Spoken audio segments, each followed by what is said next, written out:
ini enggak, tapi saya ingin menyaksikan kebaikan Tuhan, penyertaan Tuhan itu sungguh luar biasa. Saya nggak pernah sakit dan saya nggak minta sakit ya, bukan berarti saya memuji Tuhan, enggak. Tapi ini yang saya rasakan, ya. Sering pulang malam, ya, sama anak saya, boncengan sepeda, perjalanan ke sana. Mungkin kalau secara manusia capek ya, apalagi di sana itu kesulitan air, jadi harus ngangsu. Itu yang membuat diri saya itu kadang lemah. Tapi saya tetap semangat. Tuhan menyertai saya. Tuhan yang memberikan kekuatan untuk saya. Puji Tuhan ya saudara. Ternyata Tuhan memberikan kemudahan. Setelah ada air di sana ya, itu yang menjadi pikiran saya gini. Inikah Tuhan yang menjadi rencanamu ya? Ya ini, saya hanya berserah pada Tuhan. Jalannya itu ada aja ya. Jadi saudara, melalui kesaksian saya ini, saya cuma memberi masukan, jangan selalu sambat ya. Kalaupun kita sambat, biarlah sambat pada Tuhan, karena Tuhanlah yang mengerti diri kita ya. Jangan sambat atau curhat pada teman atau saudara sekeliling kita. Biarlah kita mau sambat pada Tuhan, karena Tuhanlah yang mengerti diri kita. Ini yang saya saksikan. Jadi bersaksi bukan hanya soal kemakmuran yang kita tunjukkan. Puji nama Tuhan. Saatnya kita mau mendengarkan firman Tuhan. Hidupmu berharga bagi Allah.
Mari kita berdoa. Malam hari ini kami mengucap syukur kami boleh kembali dihimpunkan di tempat ini, di keluarga, di rumah Ibu Rika. Tuhan tak terus menyertai, membimbing kami, dan juga Tuhan memberkati kami, khususnya untuk keluarga yang sudah menyediakan tempat bagi kami, keluarga Ibu Rika ini. Tuhan juga tak terus memberkati, Tuhan juga menyertai keluarga Ibu Rika ini, diberikan damai sejahtera, sukacita dan pengharapan dari Tuhan. Dan kami semua yang hadir malam hari ini, jika sebentar kami juga akan mendengarkan sebagian dari firman-Mu, kami berdoa memohon akan hikmat-Mu ya Tuhan. Terpujilah nama-Mu Bapa, di dalam Kristus Yesus Tuhan kami berdoa. Amin. Ya, selamat malam Bapak Ibu, saudara-saudari sekalian. Saya agak sedikit terlambat tadi, mohon maaf karena jalanan macet sekali dari selatan ke sini ya, dari kampus di Petra tadi gitu ya. Nah, puji syukur saya sampai di sini. Saya pikir tadi telat banget, ternyata enggak seberapa ya, meskipun telat juga gitu ya. Nah, mari kita akan membuka bersama-sama di dalam Kejadian pasal yang ke-24 ayat yang ke-17 sampai yang ke-21 gitu kan, dengan tema anak Tuhan yang bisa dipercaya gitu ya. Menjadi anak Tuhan yang bisa dipercaya. Kejadian 24 ayat yang ke-17 sampai yang ke-21 saya akan bacakan buat kita. Kejadian 24 ayat 17 sampai 21. Kemudian berlarilah hamba itu mendapatkannya serta berkata, "Tolong beri aku minum air sedikit dari buyungmu itu." Jawabnya, "Minumlah, Tuan." Maka segeralah diturunkannya buyungnya itu ke tangannya serta diberinya dia minum. Setelah ia selesai memberi hamba itu minum, berkatalah ia, "Baiklah, untuk unta-untamu juga kutimbang air sampai semuanya puas minum." Kemudian segeralah dituangnya air yang di buyungnya itu ke dalam palungan. Lalu berlarilah ia sekali lagi ke sumur untuk menimba air, dan ditimbanyalah untuk semua unta orang itu. Dan orang itu mengamat-ngamatinya dengan berdiam diri untuk mengetahui apakah Tuhan berbuat perjalanannya berhasil atau tidak. Ya, sampai di situ pembacaan firman Tuhan kita. Kalau kita di sini saya lihat kan rata-rata ibu-ibu gitu ya. Menurut ibu-ibu, mantu idaman kalau punya anak laki itu apa? Pasti yang pertama mantu idaman ya. Menurut survei itu ya dia cantik, ya toh, dia sehat, rajin, itu ya. Rajinnya adalah bisa masak, bisa membersihkan rumah, bisa betulin genteng, bisa betulin lampu, ya kan? Kalau bisa sekalian bisa nganterin suami istri kemana-mana, bisa nganterin ibu mertua ke pasar, bisa betulin rumah gitu kan. Kalau bila perlu bisa naik pohon, gitu kan. Bisa menanam padi gitu kan. Semuanya bisa gitu ya. Masalahnya gitu ya, wanita gadis zaman sekarang memenuhi kriteria seperti itu kayaknya susah gitu ya. Siapa sih mau tuh? Ini mau cari mantu apa mau cari ART? Kira-kira begitu kan. Masa bisa ngepel, bisa nyuci, bisa bersihin rumah, bisa betulin genteng, bisa betulin listrik gitu kan, bisa nukang gitu kan, bisa ngelas. Bisa. Saya lihat ngelas di sini gitu ya. Nah, tapi kadang-kadang itu kan menjadi idamannya, mantu idaman gitu, cantik, wah bisa segala-galanya, ya. Nah, dan kalau kita melihat inilah kisah ketika Abraham ingin mencarikan calon istri buat anaknya yang bernama Ishak. Nah, misinya di dalam perjalanan itu diutuslah hamba yang dipercaya tentunya untuk bisa menjadi mak comblangnya, ya tahu bagi bahasa comblang, untuk mencarikan istri. Dan Abraham, kembalilah ke tanah kelahiranku, ya? Jangan orang Kanaan, harus dengan itu kan, karena memang itulah ketetapan untuk mencari calon istri bagi anak, ya. Nah, ibu-ibu bapak sekalian, kisah ini mempunyai banyak dimensi yang kita bisa pelajari, ya. Bisa pelajari bagaimana seharusnya seorang itu cari mantu, gitu kan. Biasanya kita kan bicaranya, yuk cari mantu, cari calon istri itu kan harus dilihat bobot, bebet, bibit gitu ya. Tapi sebetulnya sebelum bobot, bibit, bebet itu harus ada B yang paling utama, yaitu apa? Berdoa. Betul enggak? Kan sekali, cari mantu itu kan harusnya 3B. Sebelum 3B itu harus ada 1B yang paling utama, yang kadang-kadang itu kita lupakan, yaitu apa? Berdoa. Ya, kalau ada cari mantu, dilihat dulu bobot, bebet, bibitnya, tapi sebelum itu semua apakah kita pernah berdoa? Nah, Abraham itu tentu dia ketika mencari, dia meminta hikmah dan berdoa pada Tuhan, termasuk juga hamba yang diutusnya ini, ya. Sebelum dia bertemu dengan Ribka, kalau saudara baca gitu ya, hamba ini berdoa ketika sudah sampai gitu, karena di mana kiranya tercapai tujuanku, jadi minta hikmat dan pertolongan Tuhan, gitu kan? Nah, lalu kita melihat datanglah seorang gadis yang luar biasa. Kalau bisa digambarkan, kalau hari ini inilah menantu idaman, Ya, kenapa? Karena betul-betul ringan tangan. Ya, hari ini itu ya, saudara, saya kadang-kadang dengar curhatan seorang ibu-ibu.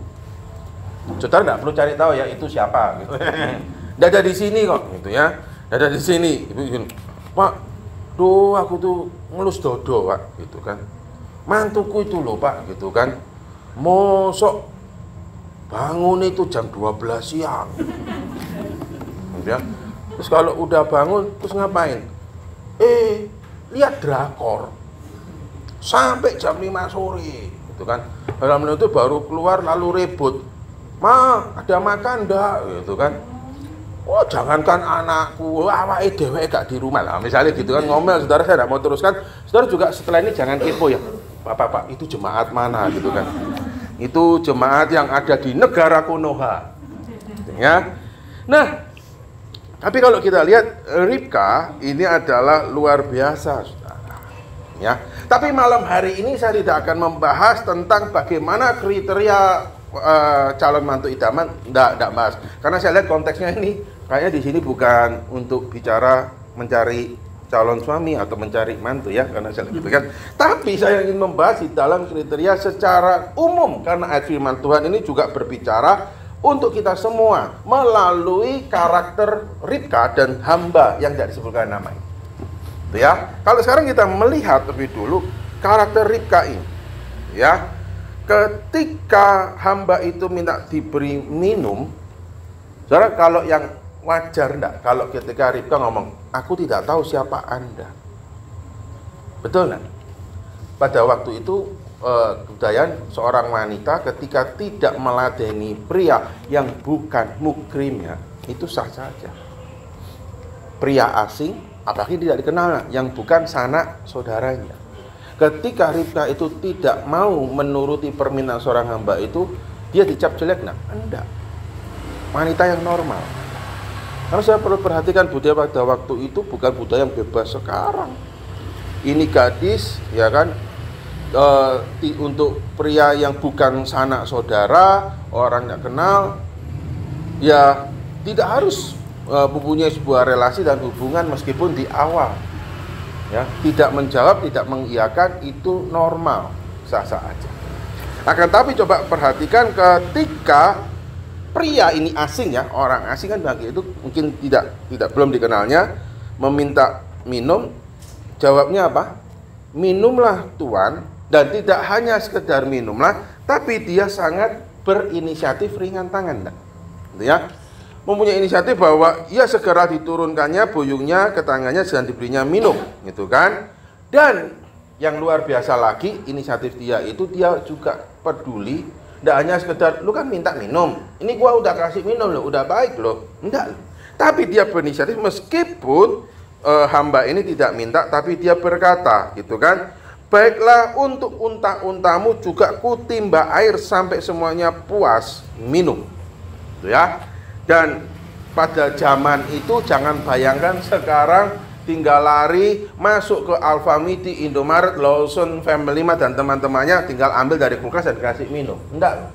Dari katakan kemudian segeralah dituangnya air yang dibuyungnya, lalu berlarilah ia sekali lagi ke sumur. Saudara, ada effort, ada usaha ya. Ya kan? Itu capek loh. Nimba air zaman itu saya bisa bayangkan tadi kalau saya mendengar sedikit banyak Bu Utami tadi ya. Nimba air itu ya soro ya Bu ya.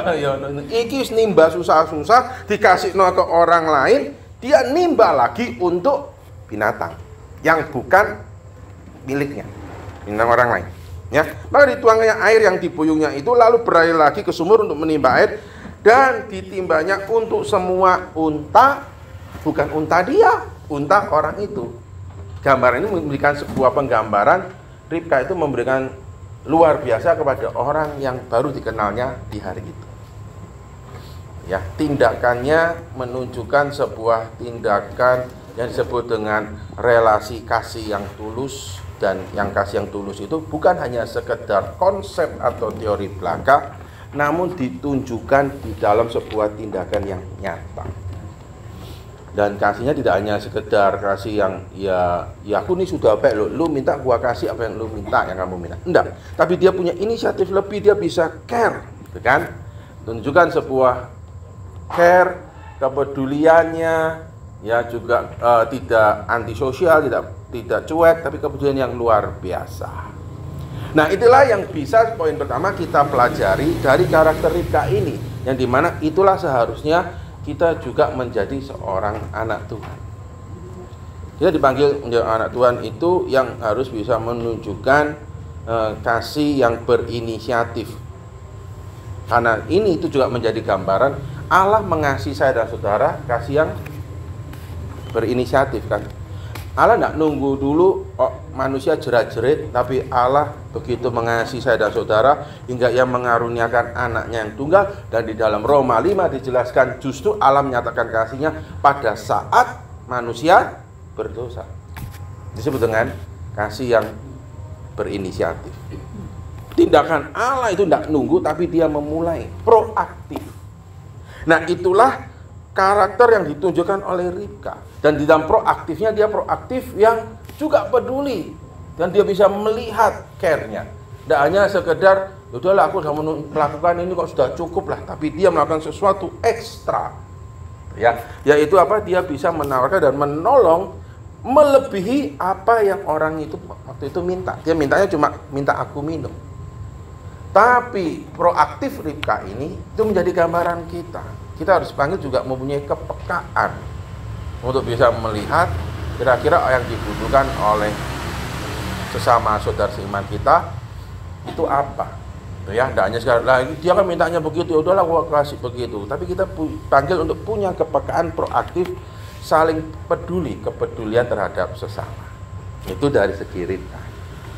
Yang kedua, ini yang sebetulnya kadang-kadang itu kita lupakan. Ya, apa dimaksud? Seringkali kita itu menyalahgunakan kasih di dalam komunitas anak-anak Tuhan. Betul nggak? Kalau kita mau jujur. Oh iya kan, anak-anak Tuhan kan harus dipanggil ya, kayak Ribka ya. Harus proaktif ini, harus menunjukkan kasih, harus care, peduli, proaktif, dan harus peka. Seringkali itu kita tujukan, itu bukan saya, itu harusnya Anda. Anda yang harus proaktif. Kalau saya apa? Menikmati. Nah, gitu kan? Malah jarak kalau bahasa Surabaya. Iya. Kalau begitu, wah dia kan misalnya care ya. Sekalian apa? Dikasih hati, bukan aja grogor rempelo, saudara. Sak osose, sak bruntue ya. Kalau bilang perlu sak kepalae, sak gulue, sak cekere kabeh dibabat habis. Itu disebut dengan boceng. Belajar dari mana? Nah, ini seringkali kadang-kadang kita kurang lihat. Saudara perhatikan hamba. Masuk akal enggak ketika hamba itu ngelihat dan mengamati lalu dia berpikir begini. Ketimbang dikasih no Ishak tak pek dewe opo. Hamba itu laki, saudara. Paham ya? Hamba itu laki. Melihat begini itu kan luar biasa. Wanita pada zaman itu, apalagi zaman sekarang. Wanita yang dikatakan anak itu sangat cantik parasnya, ayat yang ke-16 ya. Anak gadis itu sangat cantik parasnya. Seorang perawan belum pernah bersetubuh dengan laki-laki. Tidak hanya cantik parasnya, tapi ringan tangan dan pedulinya luar biasa. Enggak, hambanya itu bisa enggak? Lumayan ini, ngapain gua kasih ke Ishak? Kalau dia punya anak laki-laki, tak pek mantu dewe apa gitu kan, mantu idaman kalau dia tua, kalau dia setengah tua. Gitu kan? Gitu kan? Kok Ishak ini luar biasa nih, jarang ada seperti itu. Memanfaatkan kebaikan orang untuk apa? Malah pindah sendiri. Enggak kayak gitu kan? Kenapa? Karena hamba ini punya karakter orang yang bisa dipercaya. Dan dia memahami panggilannya. Dan dia tidak memanfaatkan kesempatan yang ada untuk kepentingan dirinya. Itu kan? Karena apa? Karena dia sadar akan panggilannya. Aku ini utusan Tuanku untuk mencarikan istri buat anaknya. Dia harus fokus pada panggilannya itu. Nah, saudara perhatikan. dasarnya, karakter. Perhatikan begini. Hamba ini adalah hamba yang takut Tuhan.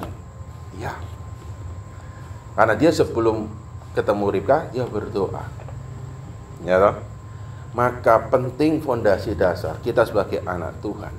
Untuk sebagai bisa menjadi anak Tuhan yang bukan tipe bocengi, yang memanfaatkan kebaikan orang maka menjadi gunjingan. Kita harus menjadi anak Tuhan yang betul-betul takut akan Tuhan.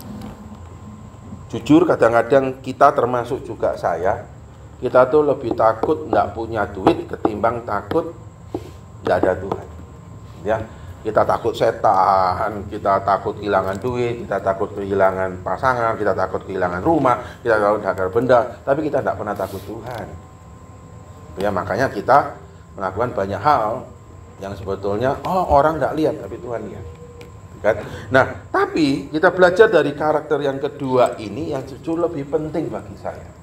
Kenapa saya katakan lebih penting? Karena karakter Ribka itu kita semua sering dengar. Oh ya, kita jadi orang Kristen, kita ada orang Kristen yang harus proaktif, kita orang Kristen yang harus peduli, kita orang Kristen yang harus kasih, yang menunjukkan dalam perbuatan.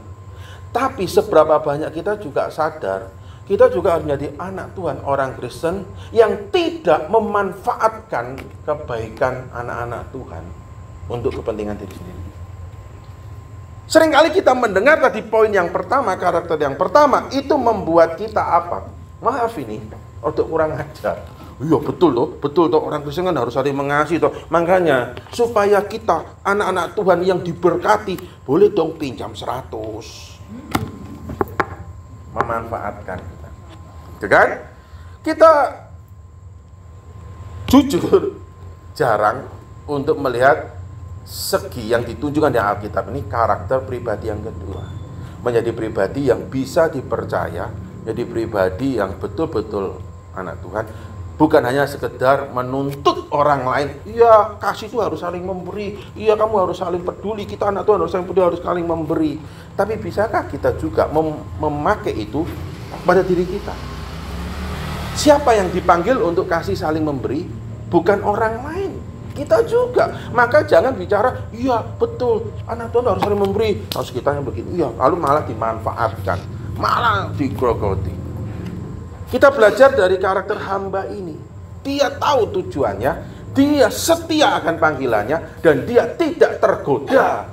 Ada godaan-godaan meskipun saya bisa bayangkan kesempatan ada. Betul enggak? Kenapa? Karena dia bisa enggak nikung di tikungan atau nusuk dari belakang, gitu. Daripada dikasih Abraham, bilang aja begitu pulang gitu kan.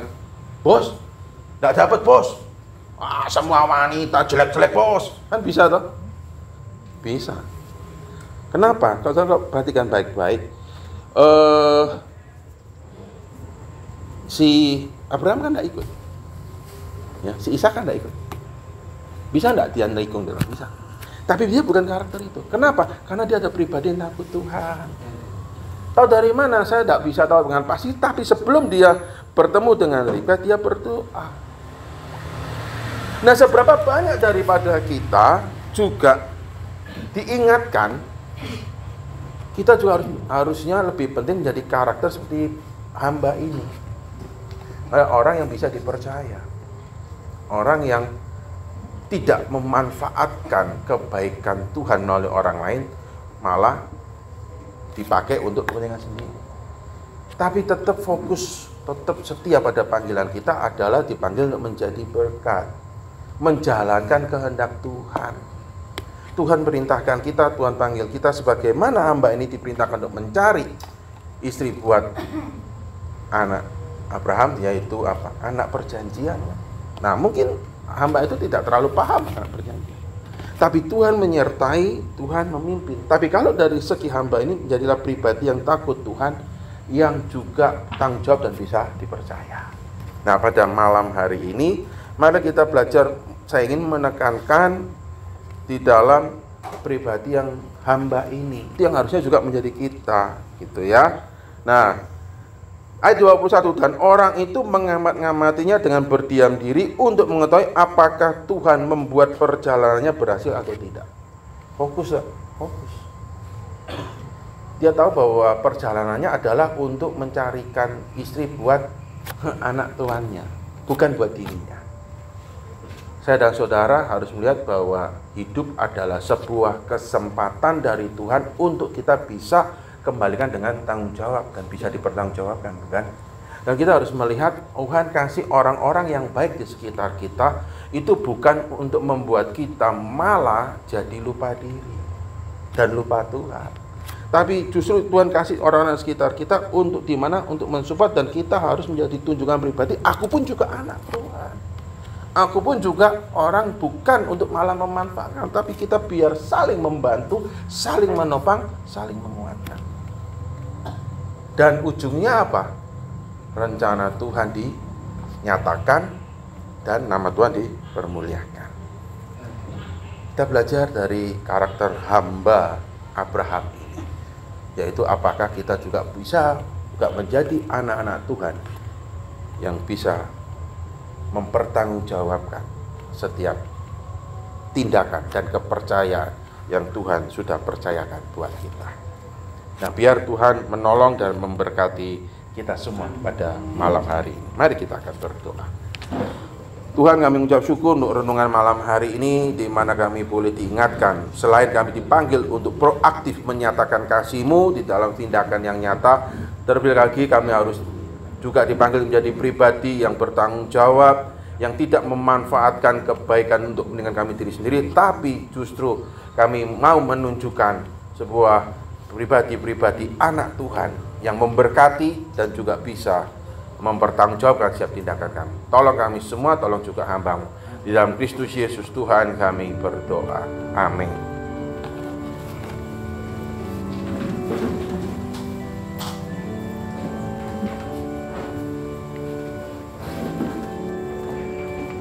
Puji Tuhan, Bapak Ibu, Saudara yang terkasih, kita sudah mendengarkan berkat firman Tuhan yang sudah menguatkan kita dan selalu mengingatkan kita di dalam menjalani hari-hari hidup kita, ya. Atas nama jemaat dan majelis, kami mengucapkan terima kasih kepada hambanya Pendeta Menahem Rasuardi Suteja yang sudah melayani firman Tuhan malam hari ini. Tuhan Yesus yang memberkati. Kami mengucapkan terima kasih juga kepada keluarga Ibu Rikawati yang sudah menyediakan tempat untuk kami dapat berhimpun malam hari ini. Tuhan Yesus yang memberkati.